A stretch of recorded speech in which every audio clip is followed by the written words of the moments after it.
ഏത് തെറ്റും അള്ള ഒരുവിധം പുറത്തു തരും, അള്ള ക്ഷമിക്കും. എന്ന് പറഞ്ഞാൽ ശിക്ഷ ആഖിറത്തിലേക്ക് വെക്കും. ഉപ്പാനും ഉമ്മാനും തൊട്ട് കളിച്ചാൽ ദുനിയാവ് തന്നെ കിട്ടും.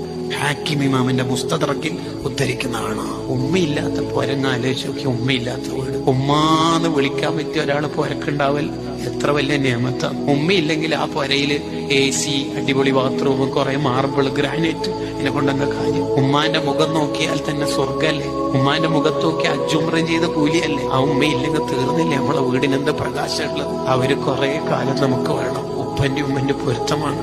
ഉപ്പാക്കും ഉമ്മാക്കും 1 രൂപ കൊടുത്താല് ഇസ്ലാം പറയുന്ന കൂലി എത്രയെന്നറിയാം?